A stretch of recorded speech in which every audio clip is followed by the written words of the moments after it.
ஈடுபாடோடு அந்த திட்டங்களை அறிவித்தார் என்பதை நாம் எல்லாம் அறிந்து கொண்டிருந்தோம். அவர் 8300 கோடிக்கு திட்டங்களை அறிவிக்கிறாரு. அந்த நேரத்தில் முதலமைச்சர் ஊட்டியில் உட்கார்ந்துட்டு எதுவும் தரல சொல்லிக் கொண்டிருக்கிறார். முதலமைச்சரின் நடவடிக்கைக்கு நான் எனது வன்மையான கண்டனத்தை தெரிவித்துக் கொள்கிறேன். மீனவர்கள் விடுதலை செய்யப்படுவார்கள், அவர்களின் வாழ்வாதாரம் பாதுகாக்கப்படும். இந்த மண், இலங்கை மண், இந்தியாவிற்கு எதிராக எந்த வகையிலும் பயன்படுத்தப்படாது என்று ஒரு அதிபர் சொல்லி இருக்கிறார். இதுக்கு மேல உங்களுக்கு என்னங்க வேணும்? இந்த உறுதிப்பாட்டை நீங்கள் ஆட்சி செய்து கொண்டிருந்த போது ஸ்டாலின் அவர்களே, சிதம்பரம் அவர்களே, நீங்கள் எல்லாம் கூட்டணி ஆட்சி செய்து கொண்டிருந்த போது இந்த உறுதிப்பாட்டை இலங்கையிடமிருந்து வாங்க முடிந்ததா? இல்ல நம் தமிழர்கள் அனைவரும் சுட்டுக் கொல்லப்பட்டார்களே, அப்பொழுது எங்கே போனீர்கள்? இலங்கையோடு நல்ல உறவுகளை நீங்கள் எதிர்பார்த்தீர்கள். ஆனால் இன்று அங்கே உள்ள தமிழ் மக்களை பார்த்துவிட்டு, அங்கே உள்ள தமிழ் அறிஞர்களை பார்த்துவிட்டு, தமிழ் நிர்வாகத்தினை பார்த்துவிட்டு, இலங்கை அதிபரை பார்த்துவிட்டு, தமிழகத்தில் வேற நாட்டுக்கு போகும் பொழுது தமிழகத்தின் நலனை பற்றி அவ்வளவு அக்கறை இல்லை நமக்கு. குறிப்பாக இலங்கை நாட்டிற்கு போகும் பொழுது அங்கு பேசக்கூடியது எல்லாமே தமிழ் மக்களினால நன்மையை பற்றி தான். ஆனால் அப்படிப்பட்ட ஒரு வெற்றிகரமான ஒரு பயணத்தை நடத்தி முடித்துவிட்டு வந்திருக்கிறார்கள். அவர்களை வரவேற்க உங்களுக்கு மரியாதை கொடுப்பதற்கு உங்களுக்கு எண்ணம் இல்லை. ஆனா இன்னைக்கு பேசுகிறார் முதலமைச்சர் அவர்கள், மீனவர்களின் நலன் காத்ததாக தெரியவில்லை, படகுகளை விடுவிப்பார்களா என்று தெரியவில்லை. முதலமைச்சர் அவர்களே, பிரதமர் வந்தார்ல, அரசாங்க விழாவில் உங்களுக்கும் பங்கெடுத்துக் கொள்வதற்கு நடைமுறை இருக்கிறது இல்ல, பக்கத்து சீட்ல உட்கார்ந்துட்டு பிரதமர் அவர்களே மீனவர் பற்றி பேசுறீங்களா, வெளியுறவு பிரச்சனை கேட்கலாம்ல. கேட்பதை உங்களை எது தடுத்தது? நம்ம ஊருக்கே வந்திருக்கிறாரு. பார்லிமெண்ட்ல அதை வேணும் இதை கிட்ட கலட்டா பண்றாங்க. நம்ம ஊருக்கே வந்து கேள்வி கேட்டால் பதில் சொல்லக்கூடிய அணுகுமுறையில் அமர்ந்திருக்கிறார் பிரதமர். எது தடுக்கிறது உங்களை வருவதற்கு? நான் தமிழக முதலமைச்சரை நேரடியாக கேட்கிறேன். அது தெரியல, பேசினாரா தெரியல, சொன்னாரா தெரியல, எல்லாம் பேசியிருக்காரு. ஆனா ஏன் பக்கத்துல வந்து உட்கார்ந்து கேட்கவில்லை? எது தடுக்கிறது உங்களை? டெல்லிக்கு போகல, பார்லிமெண்ட்ல பாராளுமன்ற உறுப்பினர் சத்தம் போடுவாங்க. நம்ம நாட்டுக்கே வரும்பொழுது, தமிழ்நாட்டுக்கே வரும்பொழுது ஏன் அவரை சந்தித்து நீங்கள் கேட்கவில்லை? தமிழக மக்களின் சார்பாக இந்த கேள்வியை நான் கேட்கிறேன். ஆக நம்ம ஊருக்கு வரும்போது மதிக்க மாட்டீங்க, டெல்லியில போய் சத்தம் போடுவீங்க.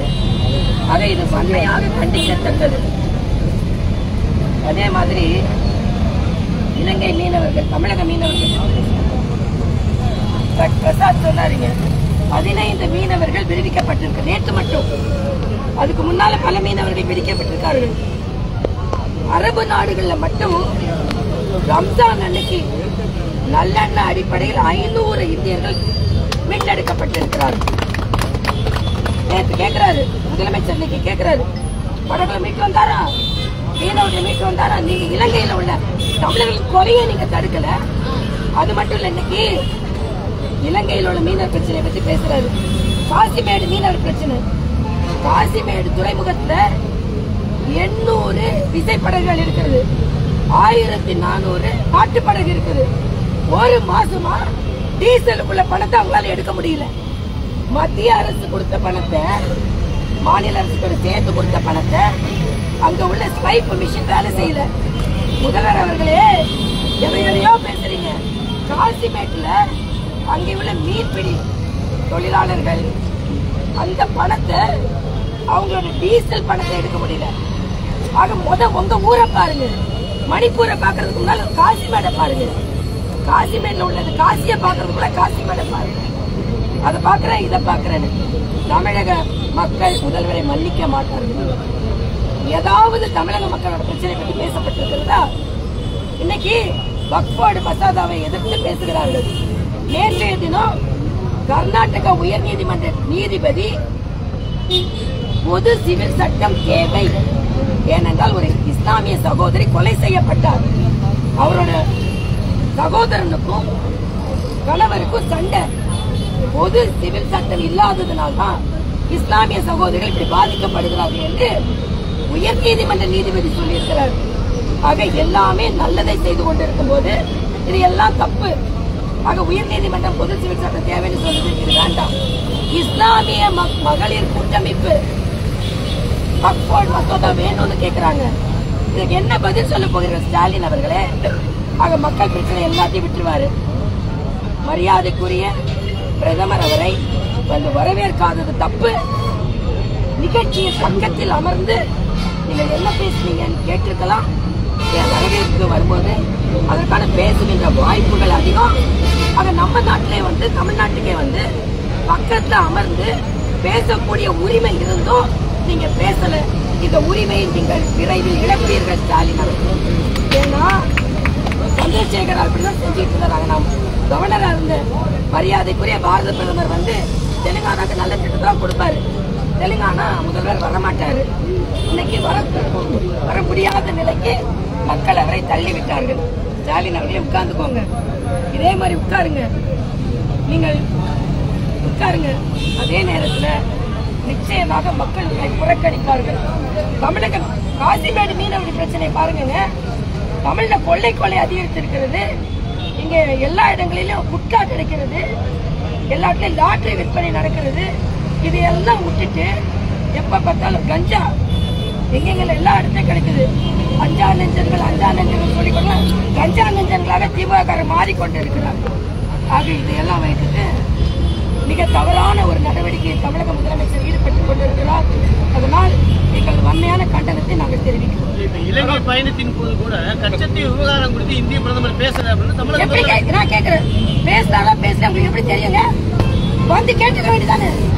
பேசுனீங்களான்னு கேட்டுக்க வேண்டியதானே? நான் கேட்கிறேன். நீங்க வரமாட்டீங்க. ஆனா சொல்லிட்டே இருக்கணும் பிரதமர்.